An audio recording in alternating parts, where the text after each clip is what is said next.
বিসমিল্লাহির রহমানির রহিম। Sports one সিএবের পক্ষ থেকে সবাইকে আন্তরিক শুভেচ্ছা ও সালাম। আসসালামু আলাইকুম রহমতুল্লাহ। আজকে আসলে কথা হলো বিশ্বকাপ মঞ্চে যে একটা সাইক্লোন হয়ে গেল, মানে নেদারল্যান্ডস ভার্সেস সুইডেনের যে ম্যাচটা হলো, রীতিমতো একটা সাইক্লোন হয়ে গেছে। প্রথমার্ধের প্রথম বাসে বাজার শুরু থেকেই ডাচরা একদম ঝাঁপিয়ে পড়েছিল সুইডেনের উপরে। সুইডেন কিন্তু প্রথমেই আপনার প্রথম 5 মিনিটে একটা গোল করে এবং 17 মিনিটে গিয়ে আর একটা গোল করে। এই দুটো গোল করার পরে কিন্তু সুইডেনের যে দুর্গ সেটা ভেঙে ফেলে। আর সুইডেনের যে রক্ষণভাগ ছিল তারা কিন্তু আসলে তাদের চাহিদা অনুযায়ী বা তাদের শক্তিমত্তার দিক থেকে একদমই দুর্বল দেখা গেছে। তারা কিন্তু তাদের তুলনামূলকভাবে যে খেলাটা খেলার কথা সেটা খেলতে পারে নাই। ম্যাচের যে প্রথমার্ধে আপনার যে গোলটা করে ব্রায়ান বেবি 5 মিনিট এবং 17 মিনিটে গোল করে থাকে। আর এই জোড়া গোলে কিন্তু তারা আসলে ম্যাচটাকে নিয়ন্ত্রণ করে নেয়। আর আপনার হচ্ছে কোডি গাকপো যে আছে 45 মিনিট এবং 54 মিনিটে গোল করে। 54 মিনিটে গোল করে থাকে। কিসেনসিও সামারিন 89 মিনিটে কিন্তু উইঙ্গার, তিনি কিন্তু উইং খেলে, সে কিন্তু বদলি খেলোয়াড় হিসেবে নেমে আরেকটা গোল করে থাকে। আর সুইডেনের পক্ষে সান্ত্বনামূলক গোল হিসেবে একটা গোল করে তারা। তাছাড়া কিন্তু তারা কোনোভাবেই তারা জয়ের লক্ষ্যে যে একটা আক্রমণাত্মক খেলা বা তাদের ডি বক্সের ভিতরে পৌঁছানো এরকম কোনো কিছুই কিন্তু আমরা দেখতে পারিনি।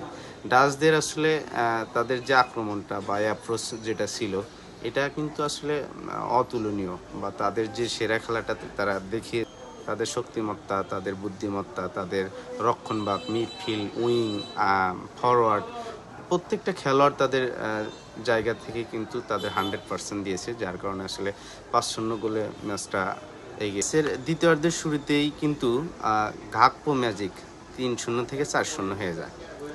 এটা কিন্তু বিরতি থেকে ফিরেই সুইডেন যখন ঘুরে দাঁড়ানোর ছক করছিল, ঠিক তখনই তাদের ম্যাচ থেকে পুরোপুরি ছিটকে দেন কোডি গাকপো।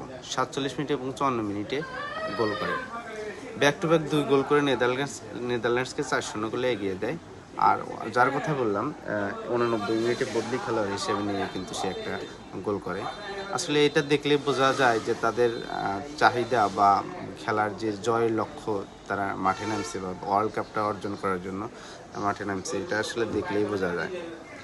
ম্যাচের একদম শেষ মুহূর্তে 89 মিনিটে বদলি, যার কথা বললাম, উইঙ্গার হিসেবে নামা কিসেনসিও সামারভিল সুইডেনের কফিনে পঞ্চম গোলটি উপহার দেন। ম্যাচের যে টার্নিং পয়েন্ট সেটা যদি ক্লিনিক্যাল ফিনিশিং বলি আমরা, তাহলে দেখা যাচ্ছে যে নেদারল্যান্ডসের স্ট্রাইকিং লাইন আপ আজ ছিল একদম অসাধারণ। মিডফিল্ডের ম্যাচের শুরু থেকেই বল পজিশন ও মাঝমাঠের নিয়ন্ত্রণ ছিল ডাচদের একদম নিয়ন্ত্রণে। আর ফরওয়ার্ডের কথা বললে তো সেটা আসলে না বললেই নাই। ফরওয়ার্ডকে কিন্তু তারা ঠেকানোর মতো বা তারা যে ফরওয়ার্ডকে আটকিয়ে দেবে সেরকম কিন্তু কোনো কিছু আমরা দেখতে পাইনি। তাদের যে ডিফেন্স লাইনটা একদম দুর্বল বললেই হয় আর কি। তাদের ডিফেন্স লাইনের কারণেই কিন্তু আমরা দেখলাম তারা আসলে গোলগুলো হজম করেছে। এই বিধ্বংসী জয়ের পর টুর্নামেন্টের অন্যতম ফেভারিট হিসেবে নিজেদের দাবি আরও জোরালো করলো নেদারল্যান্ডস। অন্যদিকে নকআউটে টিকে থাকতে হলে পরের ম্যাচের দিকে তাকিয়ে থাকতে হবে এবং ভালো করতে হবে অবশ্যই সুইডেনকে। তো আগামীকাল আসলে আরেকটি হাই ভোল্টেজ ম্যাচ আছে। আগামীকালের কথাটা আগামীকালে বলবো, কিন্তু আজকের রাত্রে যে হাই ভোল্টেজ একটা ম্যাচ আছে স্পেন ভার্সেস সৌদি আরব, সে ম্যাচটা রাত 10টার সময় অনুষ্ঠিত হবে। আর স্পেন কিন্তু অলরেডি প্রথম ম্যাচে তারা 1-1 গোলে ড্র করেছে কেপ ভার্দের সাথে।